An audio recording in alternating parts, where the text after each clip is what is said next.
is it okay for a Grammy to go to an AI generated music in the future? And do you want me to answer that now, or do you want me to? Yeah. Now, put you on the spot. So okay. So we're live. We're live. Yeah. Okay. I don't know. I mean, I'd like to think that AI has its place in things, but obviously, I'm not stoked on the idea of people losing jobs, creative human beings losing a job because in place of AI. I think it's probably a novelty thing that if an AI generated bit of music was going to win a Grammy, like the Grammy goes to the machine that thought it up. I think that's a bit, I don't know, I guess it makes for good clickbait, right? But I mean, computers can't celebrate having awards, or can they? Because it's artificial intelligence. It really can. Yeah, maybe. I don't know. Yeah, why not? Give the AI an award. Well done, AI. Maybe. I think. Do you know what? I think the person who programmed the AI, who coded the AI, or at least got it started, I think they should win the award. Yeah, it's got to go back to someone, I feel, like, at some point. I feel like even just hearing you say that, like, the Grammy goes to, and then you just say the name of some, it's just like, it's just like a Wi-Fi password, and you're like, oh, that's it. Like, the Grammy goes to ChatGPT. Where do you send it? Yeah. A human's got to receive it at some point, right? Or does like a robot in the sorting office put it into a automated vehicle, and then, I don't know, I guess, I mean, If an AI bot receives a Grammy in the woods with no one around, does it smile or cry? That's a good question. That is not the question. Yeah, that would be a good opening question for the next person. I don't know. I don't know where I'm at with it, because I was talking to someone else about this not so long ago, and I understand that it can make objectively. Maybe not now, but I know for a fact. I reckon within less than 10 years. We'll be getting music that is quality-wise, production-wise, and everything, I would imagine, as good as, technically speaking, a lot of the music that's around now. And I reckon it'll even be able to do all the little nuances and imperfections that kind of come into a record. But I just wouldn't feel excited about. I don't know. I think like you said, the novelty is the thing. I don't know if people will really connect with something that they know doesn't have a living person on the other end. I was chatting to a friend. I'll go on. Sorry. I was going to say, I mean, this is a bit okay boomer of me, really, but my perception is that AI is basically like interpretive reproduction of things which have come before. That's what it's good at, I'm guessing. I mean, so absolutely, if you feed an AI 10 metalcore bands and go, this is what I like, this is what I don't, go, and it's going to make an original metalcore song which sounds probably 2/3 like a load of other metalcore you've heard before. Okay, great. If you're a metalcore fan, then that's probably brilliant. If you're not, then it's not. But are AIs capable of, and that goes for any genre, I suppose, like, okay, I like Drake, I like Kanye West, I like blip, blip, blip, make me like a sort of hip hop pop creation rap thing, and that's doable too. But is an AI capable of doing something that's like truly original and like brain-splittingly amazing? Like, if you feed Radiohead, who I think are like pioneering, into an AI, does it go, check this out, guys, this is going to blow your mind? Or is it going to be like, oh yeah, I get it, it's kind of like homogenized paranoid android with Creep, with stuff off Amnesiac and Kid A. Oh yeah, I can see what they've done there. Like, do you know what I mean? Like, it's or is it like you feed enough really truly groundbreaking stuff into software, the software's able to go, haha, Jimi Hendrix, if there was never Jimi Hendrix. I know what you're saying. If that's the case, then yeah, we should be scared. But I mean,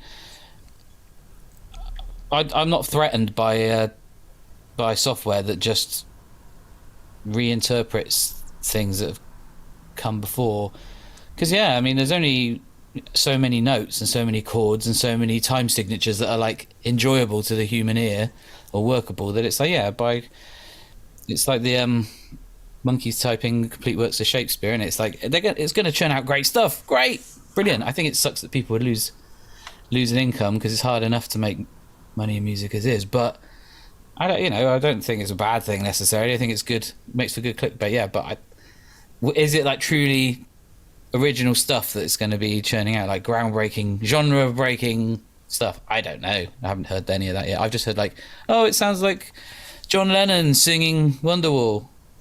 It's just like memes shit, isn't it? Yeah, it's not putting Noel Gallagher out of a job. It's not like the John Lennon estate family of losing their minds. No one's gonna want to listen to the Beatles ever again. Like it's just a bit of fun, isn't it? I mean, and I'm all about a bit of fun, but I don't know. The AI that generates like the next Skindred album, great. Let's hear it. I'm like, who cares? Yeah.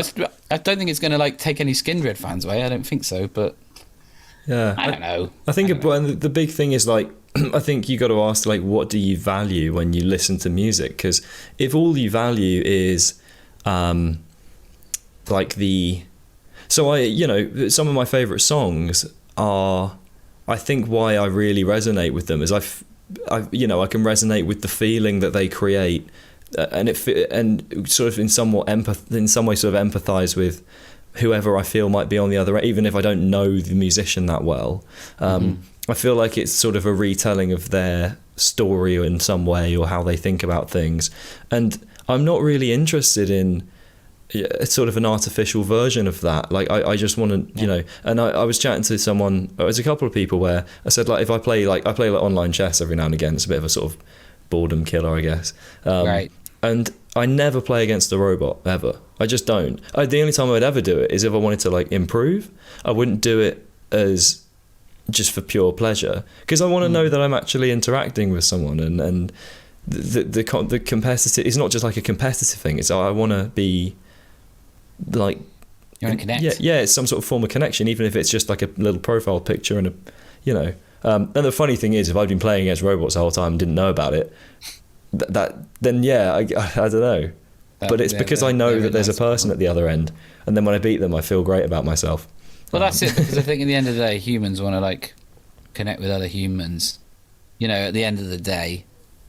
And, like you were saying, it's just like an artificial thing. I'm thinking, what artificial thing would I want in place of... I prefer real mayonnaise to white mayonnaise. I prefer real Coca-Cola to like Coke Zero. I mean, like, there's a market for Coke Zero, hell yeah, but I mean, it hasn't hurt Coca-Cola, has it? I don't know. Well, I suppose. I don't know. Yeah. And I know that's like comparing apples to oranges, but just, I don't know. I think I don't know. I think probably the more dangerous thing is not really about music creation, but I think where AI is dangerous is worrying is like with like mastering or mixing or stuff like that. And it's like Drake's new song. It's written by Drake, but it was mixed and mastered by AI, and he saved himself thousands of dollars in the process. Like that kind of sucks, because there is an arbitrary amount of processing and stuff, which is like the human ear, the human element, and like there's software and machines at play, and it's kind of like, where's the line? And I guess that's probably more worrying, because that really does put people out of work if the results are interchangeably good. It's like the self-checkout at the supermarket, that's probably causing irreparable damage to a workforce, those kinds of things, which is like the march of progress. And I think I see like the AI with mixing and mastering is probably being similarly threatening. I think, but more so than like music, because it would have to get to the point where you're stopping people from wanting to learn the guitar, learn the piano, drums, be a singer, blah blah blah blah. You're never gonna stop people wanting to do that, ever. I don't think, whilst we've got air in our lungs and blood in our veins, we're gonna go on sing songs, and it's been happening for since we came out of the cave. I don't know. I think the AI thing is a bit of a fad for that, for like I said, I'm probably repeating myself a bit, but where an AI, like for there's have you seen the thing that does for podcasts where it's like it will? I don't want to hear about it. Oh my god, it will edit your podcast. I think it's for like multi-camera angles where it's like, here's the audio and it goes, that person's talking, that person, and it basically edits out all the crap very quickly. It's a plugin for like Adobe Premiere or something. I think I have seen this. Yeah, I might need to look into that. I mean, that's great, but like for the all-in-one person doing everything and trying to save themselves hours of nonsense, yeah, great. What's not to like? It's not like you are paying someone to edit your podcast. Maybe you are, I don't know. But like, well, yeah, there you go. So it fixes that problem, doesn't it? But that's all great, and I suppose for other software things is the same. But I don't know. Music. Are you really ever going to replace some mad bastard being born who like is a genius? Well, there's the one thing that's an absolute genius thought I've just had now, because I've loads of them, is when a lot of pop music has become quite, I'm going to sound very music snob here, but it's become quite homogenized. It sounds very derivative. Oftentimes, and sort of bass lines that you feel like you've heard before, and lots of beats you feel like you've heard before. And AI is going to be so good at doing that. That's going to be the first thing it can do well. So I suppose what it will possibly do is force anyone that actually wants a job as a creative musician will have to do something that doesn't fit the mold, because they will always be beaten by, a computer essentially. And when people, if I go to a club or whatever, I don't really go to clubs, to be fair. I go to bars now. I've grown up a small amount, but if I'm going to like some sort of event that's like quite dancey and loud music, I could not give a shit what the music is. I'm just kind of there for like the energy, and that kind of music might be more threatened, because someone like me, I don't really care what I'm listening to personally in that environment. Plenty of people do, but yeah, maybe that kind of thing, music that is more a soundtrack to what's going on than has sort of inherent value in itself. I'm not trying to put down dance music, because I'm sure there's loads of great stuff. I don't know if you get my point. No, I hear what you're saying. It's really weird, isn't it? Because we're talking about AI generating things, and on the one hand, if my job was like doing the system, like a mix master kind of engineer or whatever, and I get paid for the process of physically doing that, then yeah, I could be screwed. But as a writer, I could be using AI to write on my behalf and just not tell anybody, and just go, this song is written by me, like in the credits, I wrote this. Whereas actually, my mate ChatGPT was doing it for me, and I suppose that's the thing. I don't know. I wouldn't even know where to look. The closest all I've done with AI stuff is making, it's like Crayon and things like that, where you're like, do Gene Simmons playing tennis, and then it's like Gene Simmons playing tennis. I haven't done anything more than stupid stuff to send my daft friends. Yeah, I feel like it's got some way to go, maybe not a long way, but some way to go before, like, you could literally just use it like you use Google, where you don't need to think much, you just tell it, and it, I think you need to know exactly what you want to tell it right now. Whereas I think it's got to get to the point where, for it to become something that really like takes over, it's got to be something that you can just. I've seen one that does like copy and does like, I own a business, I run a business, and I say, this is my business. You can tell it, this is my business. These are my competitors. These are my values. This is the kind of crowd I want to attract. This is the kind of thing I do. This is the kind of thing I don't do. Write me your script, and it'll do that. I mean, I've yet to try that. That sounds quite interesting, really. So for like marketing and stuff, but like, I don't know. It's not what gets me out of bed in the morning, truth be told, but everyone likes to save an hour here and there, don't they? Yeah, I think it'd be good for that. Speaking of like, because we were talking about sort of the connection side of things, something that kind of stuck out to me with you guys as a band is the kind of the live shows and the live performance. When it comes to like looking at the kind of importance of that, I mean, I can only see that becoming more important, putting on like a really stellar live show. Speaking of all the things we just talked about, I can only see that becoming more important. Are sort of live shows and live performance something that have always excited you? Maybe so people proportionally are more excited by certain things. Some people are with the musical process. Some people are excited about just writing. They don't really care about live performance. They just do it because they have to, and I guess some people are probably the other way around. Have you always been kind of inclined that way into putting on these quite exciting shows like as a group? I mean, I suppose it depends what your entry point to like music is. And mine was, I was a teenager, a young teenager. Music has been in my life since I can remember. It's always been in my home and been part of my life. My family is musical. I've always had cool music, sort of as part of a soundtrack. And then when I was a teenager, that developed into wanting to play the guitar, and I wanted to be a guitarist and I wanted to be in a band. And what a band do, they play concerts, and that I didn't have any real understanding of that, but I just knew that I was sort of, it's the connection thing, like you say. I knew I wasn't just about I just want to play the guitar. For me, it was about and find a bass player and find a drummer and find a singer and get up on stage and be terrible and like do covers of horrendous covers and just do that, and just because for no other reason other than just that's what you do, right? Like there was no alternative, there was no question. And so for me, it's the idea of jumping around with a guitar with my with my friends is like, oh yeah, let me at it. And I've just continued to do that into like my midlife, and I'm still getting away with that, which is incredible, really. So yeah, the idea of being decent has always been important, and putting on a live show has always been important, a good live show.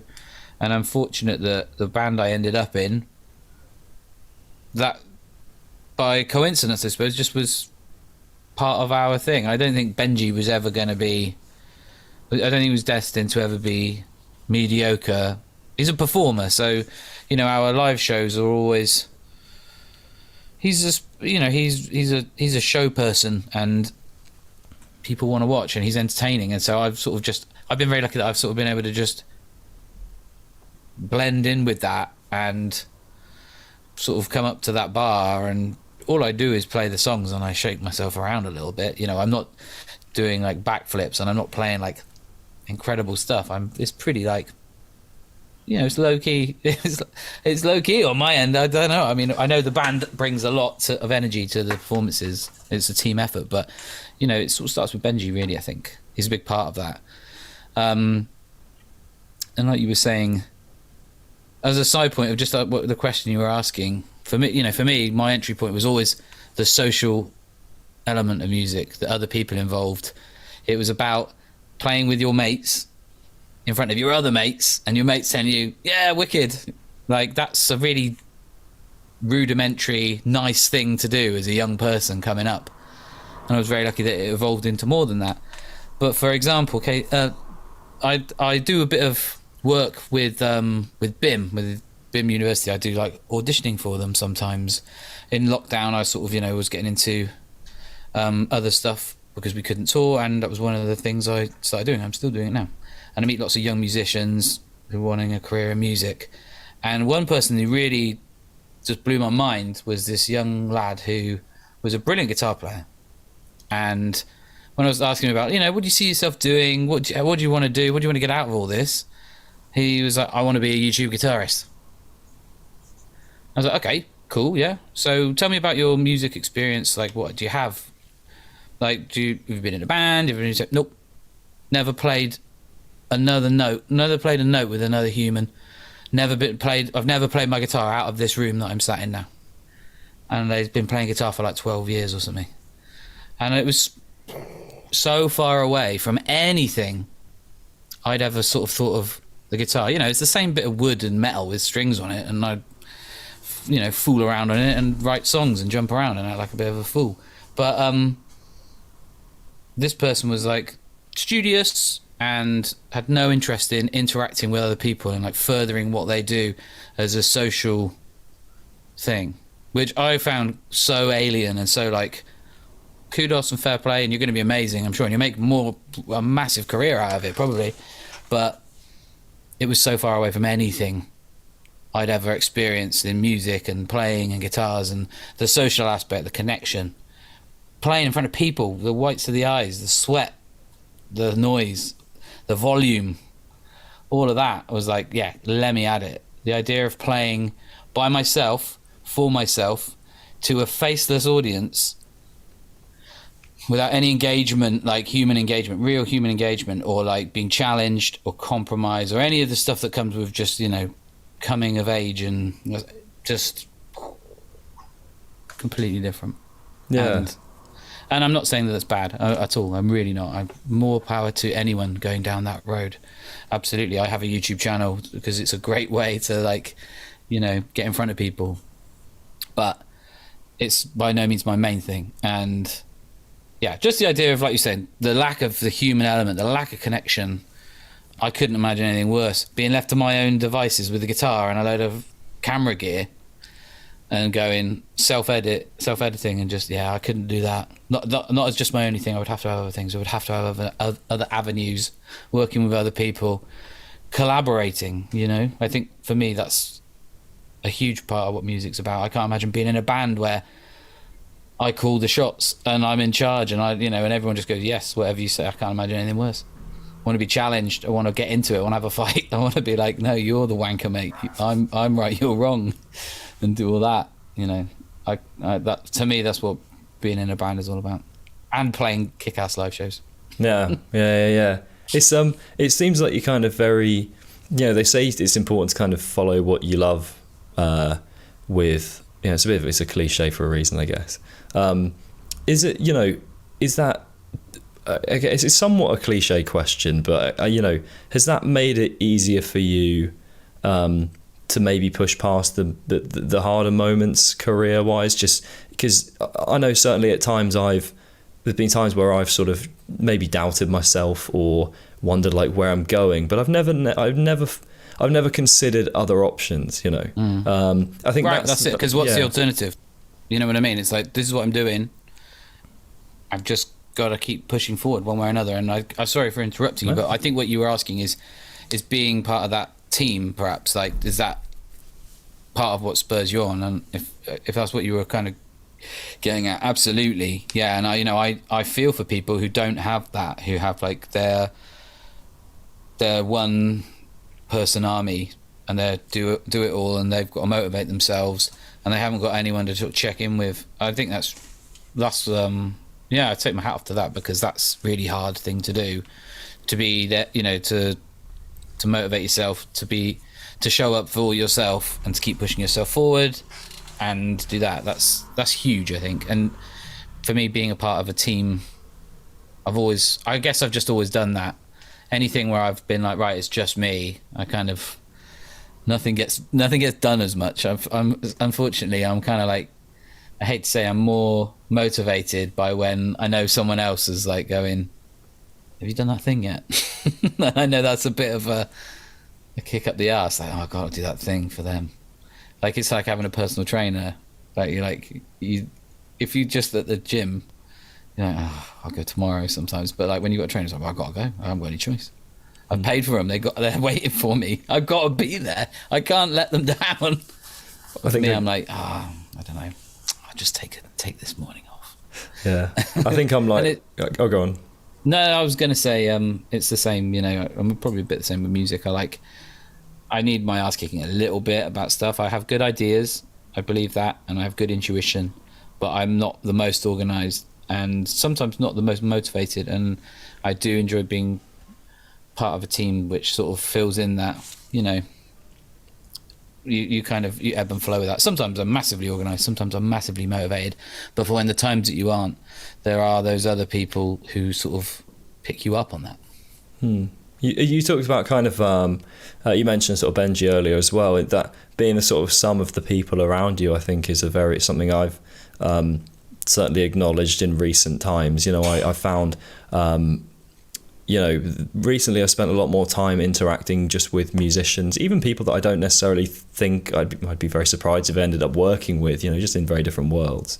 But the kind of people I've found myself mixing with lately, I felt quite motivated just by watching them and being a part of their kind of world. And I think it's a bit sad that obviously a lot more people are becoming isolated nowadays, and some people are fine with, loads of people are fine with that.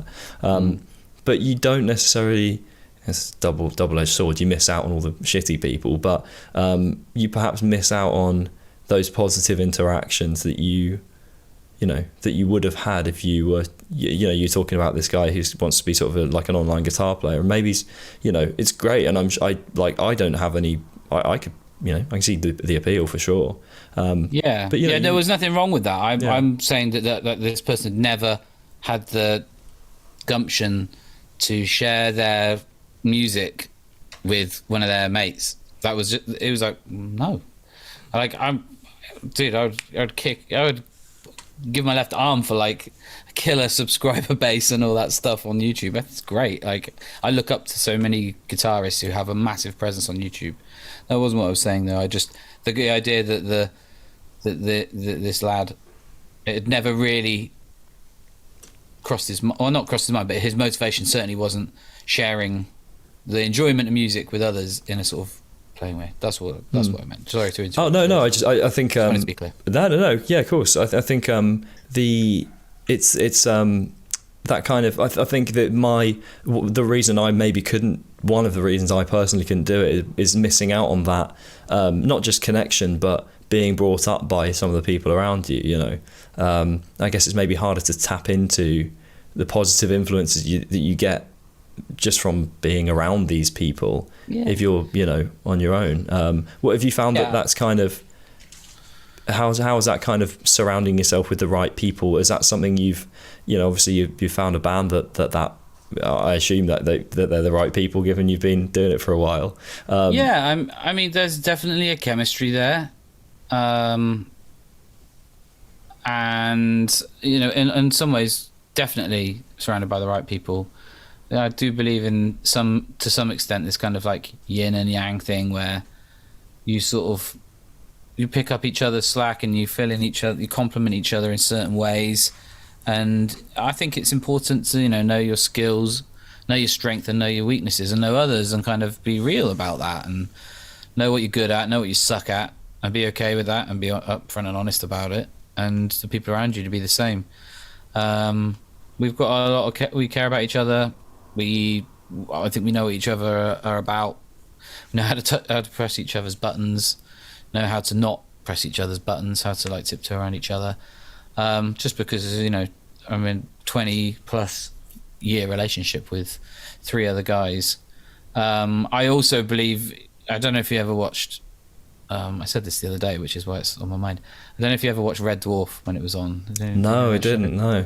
Okay. Well, people listening will probably know, but the premise is the last human being alive is in deep space on this deep space trawler, and all the rest of the crew were killed, and the AI computer decides in their wisdom to bring back the person on the ship who annoyed him the most, his worst enemy, if you like, his like nemesis, like his brought that person back, his bunkmate, because for the reason that it would keep him sane. He was like, why couldn't you bring back this person? Why couldn't you bring back that person? It's like, this person was the right person to bring back because they keep you on your toes. And I do believe that for all the maddening infuriation that you can get off people that you're like over familiar with, or you've been in long relationships with, that there is a bit of that people do keep you on your toes, and there's a reason, there's method to the madness, and I think that's part of it too.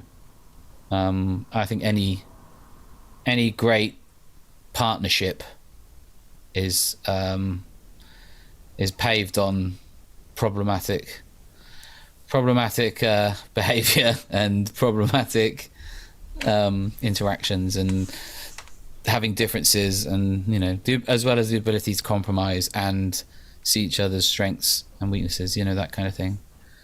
I think it's about just walking the path, and it's peaks and troughs, rough with the smooth, and it having that balance, and not focusing, living in reality, but not focusing too hard on how much of something this one person is, but actually going, this person's really good at this, and I'm grateful to have them in my life for X, Y, Z, because they're great in all these ways.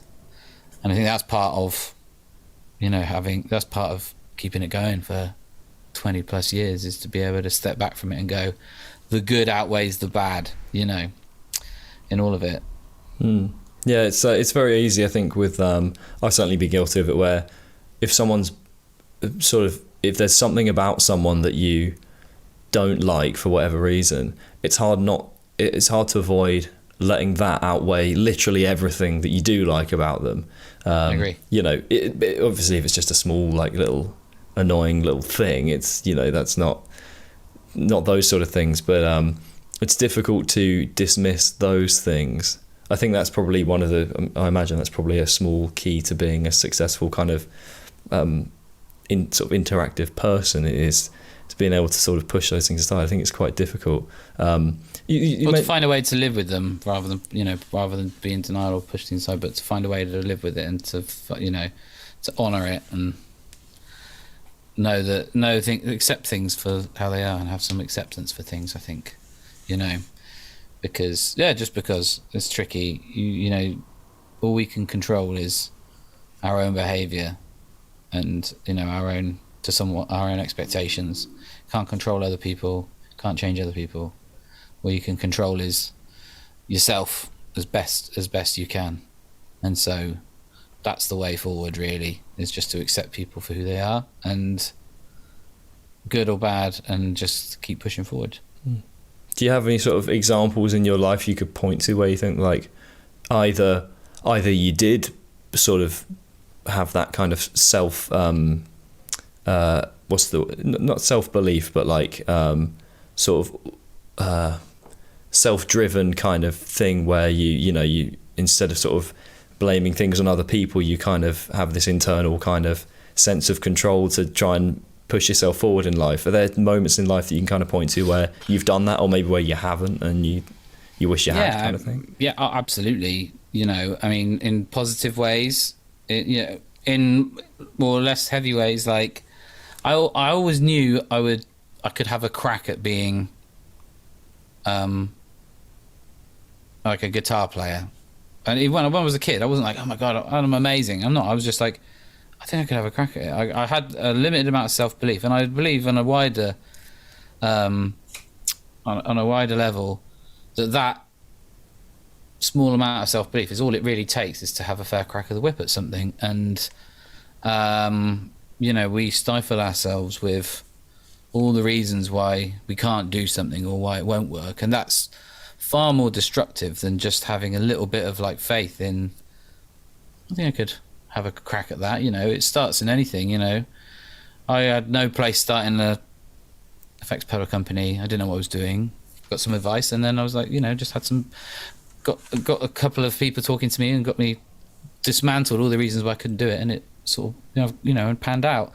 The same with being a guitar player in a band and taking the plunge and doing it. You have to give these things a try to see if they're going to pan out, and that goes for anything. I think relationships you get in, that kind of thing. You just have to have some belief that things are going to work out. I think you have to get out of bed in the morning and see the good in the world.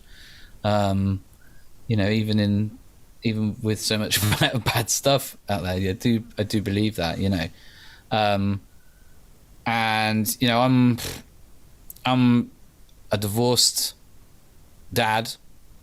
I've been sober for almost 3 years, and had to leave alcoholism and all this sort of stuff behind me.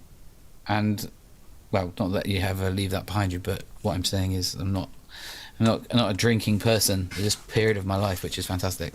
And I think that if I didn't have some level of self-belief or faith in certain ways, that you can end up blaming your problems on the world, the universe, this person, that person, and it actually takes a great degree of accountability and ownership of things to make positive strides forward with that stuff and sort your life out, basically. Do you know what I mean? And that goes for anyone struggling with anything. I think it's all too easy to blame your problems on other things and other people, but realizing you're flawed or you fucked up or whatever is kind of the biggest gift you can give yourself, and just being yeah, man. And that, because you can work with that. That's how you get out of It's how you get out of debt or something like this, by confronting it, by picking it up and going, ugh, looking at it and putting stuff in a spreadsheet and going, right, it's time to sort this out. Yeah, I mean, I think all that takes first little step of self-belief of just, I'm going to give a go. Same as like going to the gym, any of it, like having that self-belief. Yeah. Yeah. It's a tricky thing. I think we definitely need to normalize sort of all of these changes that people make in their lives often come at sort of, you have to reach that low point for whatever reason it might be, right, to, you know, to make that positive change. And I think we need to sort of, my personal opinion is, as a society, need to find a way of getting people to make those changes without having to reach that low point. I've chatted to a few people about like alcohol and stuff, and a lot of the time people realize, okay, I'm drinking like way too much, rather than it just being a case of, oh, I'm drinking a bit more than I want to. It often tends to be like, okay, I'm drinking way too much and I need to just completely, and it's but it goes for so many things, you know, like any sort of, not just things like addiction, but like any sort of just behaviors that you, or things you do that you just don't want to just don't want to do. And I think it's difficult to make yourself make a change when it's not quite bad enough. I think it's a tricky thing in mindset to, you know, bad things have to happen, whatever they look like, whatever bad things are to you, bad things have to happen. They don't have to be like catastrophic. They don't have to be, you know, unbelievably catastrophically awful, but bad things do have to happen, I believe, for people to go one way or another, you know. Because if nothing bad ever happened to you, you just keep doing it, probably, wouldn't you? Like, what's the harm? But when you have to sort of perceive some real harm of whatever it is, to go, however that looks for whomever. Yeah. I can definitely. And I hear what you're saying. I think it's just the human condition, isn't it? Just having to get to that realization, that oh shit moment of just, I can't do this anymore. I can't do that anymore. These bad things happen when I do that, or look what's happened to me, look what's happened to that, you know. That's just how it goes. Yeah, I did the typical sort of break up with an ex, go to the gym thing. Like, you know, it's one of those things where one thing kind of goes wrong, and then you're like, oh, actually there's a few things I need to fix, you know. It wasn't just like a go to the gym because I want to show off kind of thing. It was like I kind of got a bit out of shape and I was like, okay, I need to, you know.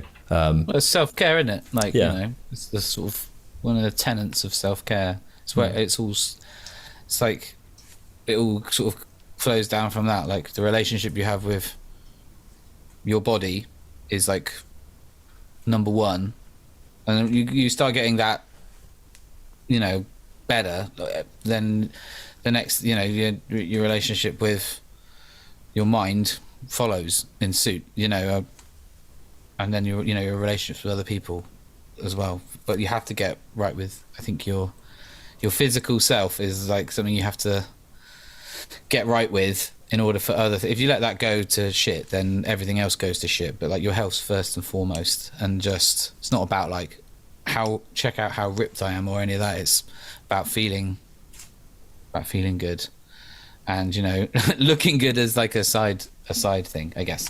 But it's about feeling good, and it trickling down into like your mental health and how you perceive yourself, and, you know, what rewards you're giving yourself, what head talk you're having with yourself.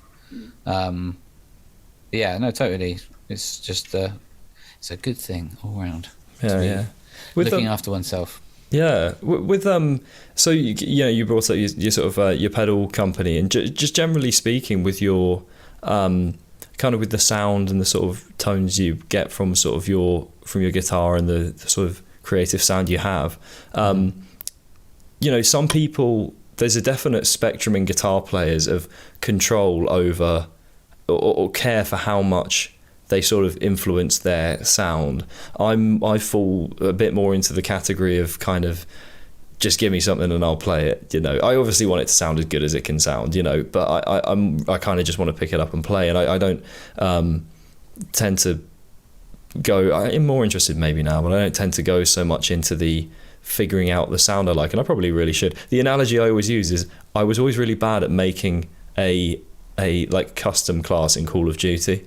I'd always just give me the stuff and I'll play the game. Like, you know, option paralysis, isn't it? Yeah, and sort of what I wanted to ask is, do you feel like there's do you feel like it ties into some sort of sense of maybe identity, or some sort of, you know, wanting to kind of go, yeah, this is me kind of thing, that you know, that ability to really sculpt the sounds that you're creating? And you talked briefly about sort of you kind of production type stuff as well. Do you think that there's some sort of tie there, or is it just something that just kind of fascinates you? I mean, I think, well, the pedal thing does fascinate me, is in a sort of like, in a kind of childish way, I suppose, in a kind of like, it's fun to play with toys kind of way. I don't think I'm an obsessive. I guess I would call myself a gearhead, but not from a like serious point of view, just from like, it's fun, you know. I've always had fun taking things to pieces, breaking them, figuring out how to fix them and put them back together. I've always had fun playing a guitar and enjoying a tone, but I've never really been like the hunt, the quest, you know. I think the one time probably went too far down the rabbit hole was, you know, it was a period of my life where I was collecting a lot of effects pedals in like the early 2000s, mid 2000s, because we were spending a lot of time in America and there's so much gear over there.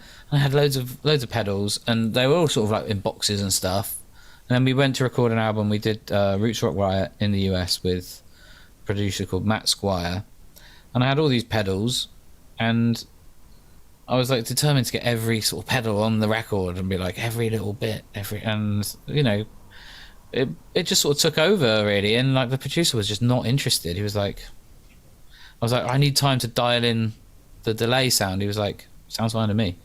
I was like, no, you don't understand. I haven't had time to dial it in. He was like, it's done. Like next. I'm like, I felt, you know, I remember feeling so robbed of like, this isn't how it's supposed to go. I'm supposed to have my time to like.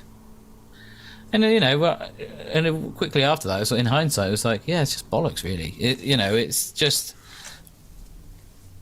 There was hours I could be spending doing other things. I don't know.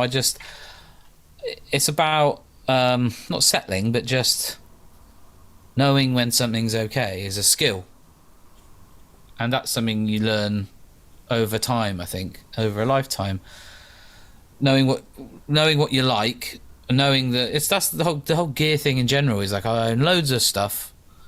It's constantly in and out.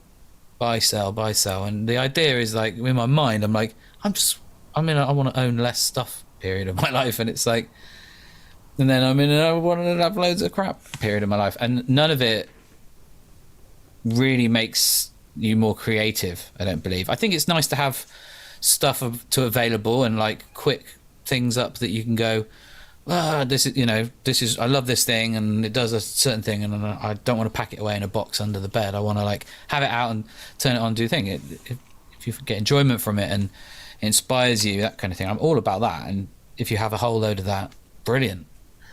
But needlessly having things and just, I don't know, I'm kind of trying to have less. Like one record we did adversely, we made a record called Volume in like 2016, and I had a wah pedal, an EVH wah pedal, a whammy 4, and a Boss DD7 delay.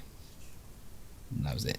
And I was like, if I can't get it on this, I'm not doing it. Oh, I tell you, like there was a song that had like a talk box on a wow thing on it as well, which was cool, and that was really fun. But I go in and out of it, of like having periods where I like obsessive. I want a pedal to do something specific. I want it to do something fun. I want it to do something creative. With Redbeard, it's like, I don't want to put out anything for the sake of it. Me and Thorpe, my business partner in Redbeard, we don't need to do Redbeard. We've got very busy lives, where we're very successful in both in our different avenues, and Redbeard's kind of like a fun project. I want it to be fun. I want the pedals to be fun. I want them to be inspiring. I don't want them to be needless. But that's why we don't make clones of anything. We're not going to do a clone anytime soon. That kind of thing. Like, we're working on a pedal right now, which was like the thing that's holding us up the most. Is like, well, this company has that company has that company, you know, everyone has one of those already. So how's this going to be different or better or edgy or whatever? And it's kind of like, well, let's just dwell on it. Let's not rush anything out for the sake of it, because we don't need to. Why would you do it? We don't need the stress. And so yeah, I guess I think what you were asking me, I've probably gone off on a massive tangent, but what you were asking me was about having like the things that make your identity, and I think that does come over a lifetime. And when you have those things, it's like, it's quite relaxing. Like the quest stops. You know, when I was coming up, I was massively inspired by a handful of guitarists, but I remember thinking quite early on that, well, it's pointless for me to just be another version of this person, because what's the point? I want to be me somehow. I don't know what me is yet, really. I'll figure it out, but I don't want to be Tom Morello, because how am I possibly going to catch him up? Like, he's out there doing it, Tom Morelloing the hell out of his Tom Morello-ness. And, you know, as much as he's cool and badass, I'm never going to catch him up. So I'm going to have to just take what I want from that and then move on, and do that with enough guitarists, and you've got a bit of this one, a bit of that one, a bit of this one, a bit of that one, and you're you're left with yourself. And knowing that that's enough, again, is just a skill that you learn, I guess, and going, oh no, that's quintessentially me, or going, oh, that's quintessentially not me, or I'm not sure, I don't know. That whole thing I'm still figuring out. I think I know who I am more than I ever have, as a person, as a guitar player, as a man, as a, you know, and I guess that helps you leave things behind, as well as still take new things on that you find exciting or inspiring. But it has to, I guess, it has to fit the mold. The older you get, I think it's just you have less patience for things that aren't a bit of you. You know what I mean? And I guess that's where I find myself in 2023. Yeah, if that's helpful. Yeah, I think there's a definite skill to. I totally agree with the knowing when something's enough. You know, yeah. It's the sculpture, isn't it? Like one little thing too much, and you chop the head off. Yeah, I've definitely chopped the head off of a few riffs and a few songs before, and had to sort of stick it back on and go, okay, let's do that again. It's a subjective thing, isn't it? At the end of the day, there's no like empirical measurement for OTT-ness on anything, but knowing that's just intuition. And like, if anything, I've learned to kind of lean into intuition with things and just trust my gut on things that I think are good, or things I think that suck, and that'd be okay, and not be a slant on anybody else, but just go, nope, it's not for me. Yeah, because I was one of the questions I sort of had in my head was I was going to ask if you had any sort of life lessons from the business side of things, you know. But I guess you've sort of answered that already, kind of. But are there any other things that come to mind that you think you've learnt from, you know, the more businessy kind of, you know, entrepreneurial side of things? Yeah, I guess that's still quite a learning curve, because it's something I came to later in life. You know, my company's only been going about 4 years, just over 4 years, and it's early days. You know, when we started about less than 6 months before lockdown came along, and it was, you know, a big like that was a learning curve for everybody. And I feel like we're just having sort of like, in the last year, 18 months, maybe just like starting again, like, and start up again. And so, you know, I'm pleased that it was something we did as a kind of fun project with some level of expectation. But I think if I'd abandoned every other avenue of my life and gone, I'm gonna do the pedals thing full time, it probably would have been more challenging, for sure, because it's a challenging industry. But I'm glad that we get to do it as sort of a heritage portfolio thing rather than like, I think doing any one thing would probably drive me mad. I think if I was just in a band, it'd probably drive me mad eventually, which is probably why I've taken on other things. Just producing, I was producing and co-writing today all day, and I think it was, you know, it's challenging work, and I think if I was doing just that, I'd probably feel like I was lacking something. Being part of something, you know, what I love about the production stuff is that you can take on something creative intensely, and then for a short period of time, and then let it off free into the world without having the attachment or the responsibility to promote it necessarily, or to work it in the way that you do as a band, or when you release a pedal or anything. You create the thing and then let it free into the world, and it's someone else's job to to make noise about it in a weird way. You just have to trust that it's good and that it's going to be in good hands. And that's a really great thing to do as a creative, is just to kind of, it makes you less precious and makes you take greater risks with stuff, because it's like, fuck it, what's the worst that could happen? So, this isn't my problem. Yeah. Just sort of one last question. I saw. I wish I'd made it to download this year, because it just looked unreal. Although traffic looked like a nightmare, but it's not the most rock and roll reason to not go, is it? But when you do these kind of massive shows, and you talked about, sort of touched on your live performance being it's something that you guys are certainly recognised for. When you've kind of played these sort of big shows and things, and how do your goals kind of change once I'm sure you've ticked off a few things that must be in your head, sort of bucket list in some way. How do you kind of go about reassessing what you're chasing after once you tick off some of these things, whether it be a business thing, a guitar thing, whatever? Well, that's a great question, and I think you have to kind of try and keep yourself in reality a little bit with it, and try and remain grounded with a question like that. Because if you've met enough bands, and if you talk to enough bands, if you're around enough bands for long enough, then there's this. I think that every person in a band, given enough time, has the propensity to be like, a bit, not jaded, but a bit like, struggle to be like, great, content with what they have, and it's always that like next thing, next accolade. That why can't we have what they've got? That person's got that thing. That's not fair. I think again that's kind of human nature, and when you get like these huge hunger for like dopamine hits of like these great things you do, and then an absence of it, it's like leaves you like chasing these massive things, and the massive things become desensitizing, and you kind of like want the next big massive thing. And it's just again more human condition stuff of like an absence of gratitude with what you have. And I think that just, it's good to be ambitious. You've got to be ambitious. I believe in being ambitious and having things to work towards, but a constantly shifting set of goals is kind of par for the course, I think, for creatives or people making a living in any kind of creative industry, I suppose, especially where there's accolades involved.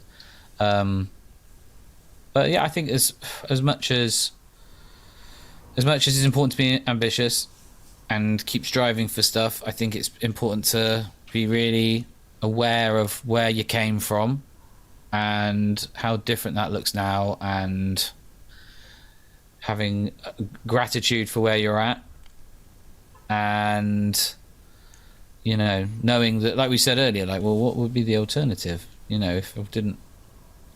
I wasn't doing this, then what would be the alternative? And I think that keeps you on the right track, because I think a lot of people walk around with this idea that there's this sort of other dimension where everything's going perfectly and it's all happening, everything's amazing, and like you sort of dip your head into it and go, everything's perfect and nothing ever goes wrong. But in reality is, a lot of the time, this reality that we're living in is like, it's happening right now, and it's right now, this moment in time, this is as good as it gets, and leaning into that and just taking stock of that, I think, is important too. I'm not sure if that entirely was answering your question. I kind of went off on one a bit, but yeah, you thought it was very, very yin yang sort of. And again, I don't mean that in a sort of mocking sense. I do mean it actually has a very sort of appreciating the moment is definitely. You've caught me on Mindful Monday. Yes, that's what it is. Yeah, I like you said, Mindful Monday. I'm like, I don't even know what day of the week it is. First day of the week, and I don't know. Definitely Monday. Yeah, nice one. I had a funny question earlier actually. What is the best and also the worst supermarket self-checkout because we talked about these earlier, and I think the Co-op one is the worst one that I've ever used. Why is that? It's just really loud. It tells you everything as you're doing it. You know, and if you don't place the thing in the other side of the thing, it'll go, please place your item. You're like, I'm doing it. It nags you, and then it's really slow. And, you know, you try and put cash in, and then you try and, you know, if I put a bit of cash in, but not enough to pay it all off, and then I press card, it takes like 10 minutes to go to card. Okay, I'm going to give you the two extremes. Okay. Fire and ice of supermarket self-checkouts. Okay, so I'll start off with my Rego supermarket often is Aldi, right? Because there's an Aldi right around the corner from where I live. I go there, it's right around the corner. Their self-checkouts close at about 9:30, and then if you're in the shop after that, and the shop shuts at 10, you are forced to queue up with everyone else who's doing their last minute panic. It's 10 o'clock and I want this shop. So that sucks. When they are working, they don't recognize, and this probably goes for most checkouts, to be honest, but I'm constantly annoyed by the thing that doesn't weigh a lot, doesn't get recognized by the weight, by the scale, you know, and because I guess I'm told it's because it's apparently a high risk item, you have to get like verified when you buy bananas. What? But because they're a highly stealable item, apparently. They're an Aldi system, at least the one around by me. If you go in and buy bananas, someone has to come and go, yeah, because I guess the nature of it is if you could say you have 5 bananas when in reality, my friend, you have 6. And so I believe there's a high ratio of banana theft that goes on under our very noses that some poor bugger has to, you know, try and be on the case with. So that's a bit annoying, but, you know, mild annoyance, not a big deal. Adversely, at the other end of the spectrum, I'm saying that one first so that I keep it real. I have been in Waitrose before, once or twice in my life. Says that is there every day. Like. Do you know, there isn't one near me, if I'm honest. There's one, but it's a bit of a drive. And there's like every other shop you can think of before. There isn't Waitrose, and very nice Waitroses too, as we all know. There's one round the corner from the studio, a studio I work at often. And so I'd find myself going there a fair bit when I'm there. And it doesn't accept Apple Pay, which is just anarchy, really, isn't it? You know, I mean, it's 2023. You've just driven a mile from the studio to Waitrose to get some alcohol-free Guinness. Don't get me started about, you know, the whole age verification on that. It's madness. And you've only got your phone. You've got to be back in 10 minutes. And, you know, their card machines will not accept an iPhone with Apple Pay as payment. What's going on there? Imagine trying to buy bananas with that. You'd be in a sort of quantum loop of some sort.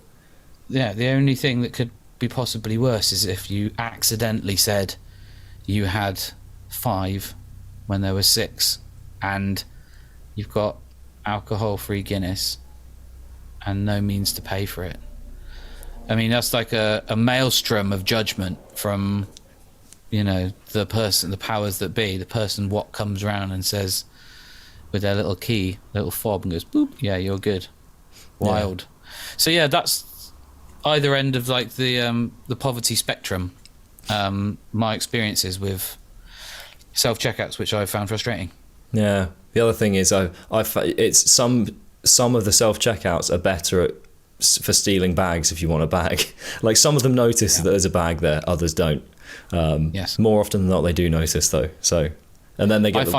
I find as well that some supermarkets, their level of fucks given on that are also. Yeah. For example, Aldi, someone has the bags. Oh. You have to look them in the eye and say, "I'd like a bag, please," and they don't give it to you. They come round and they beep it on the thing and go, "No, you're paying for that." Whereas in Sainsbury's round the corner, considerably less fucks given. There's a little hanger that has the orange Bags for Life on, and you are given free reign to go and get your own bag. Hands up who's paying for Bags for Life in Sainsbury's round the corner from me. I mean, need I ask? Really? They're also, I swear they're like 30p, and it's like, I'm not paying 30p for a... When did it go from 5p to like half of my weekly shop on bags? That, my friend, is the cost of living crisis embodied. Yeah. What's that a markup of? That's what, 300% or something? Yeah. Well, 600. 600%. Yeah. Madness. Madness indeed, yeah. Well, I'm glad we ended on the really important stuff. Yeah, I think it's good to work up to the challenging questions, for sure. Yeah, and the also co-op bags are just the worst. I refuse to pay for them. They're rubbish. The last place I lived, the co-op was around the corner from me. Are they like biodegradable?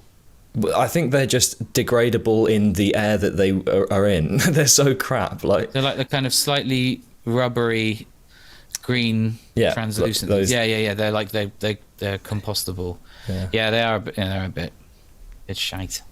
Yeah.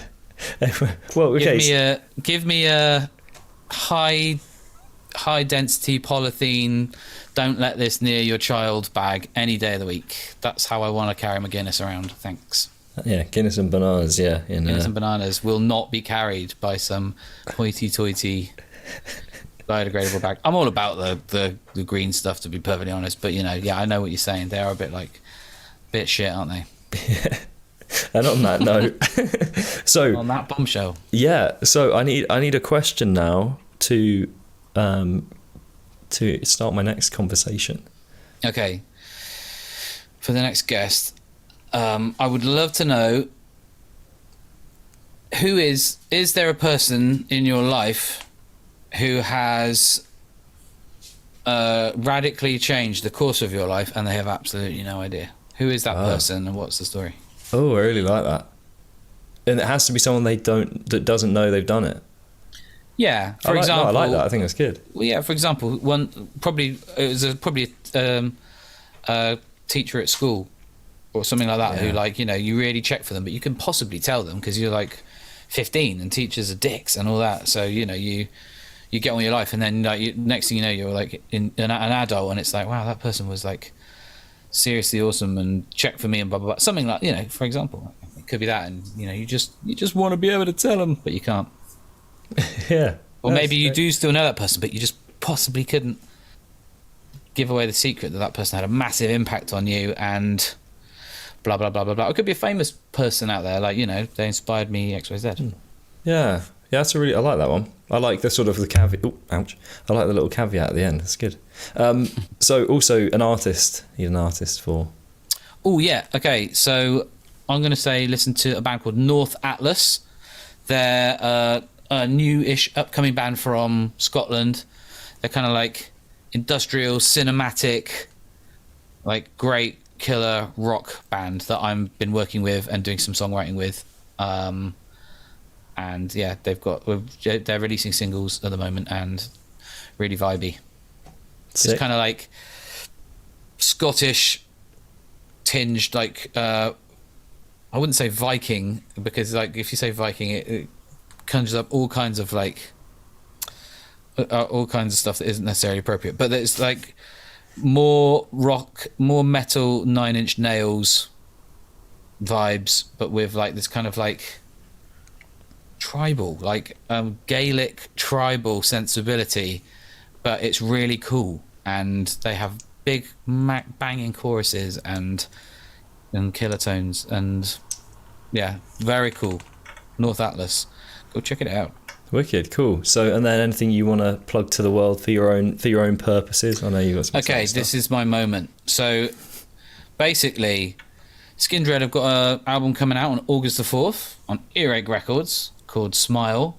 It's our 8th record, and it's a big deal because we're currently we're selling the album at pre-order, and we are in real territory of having an album that charts potentially even in the top 5, which would be absolutely massive for Skindred. It would be game-changing for Skindred.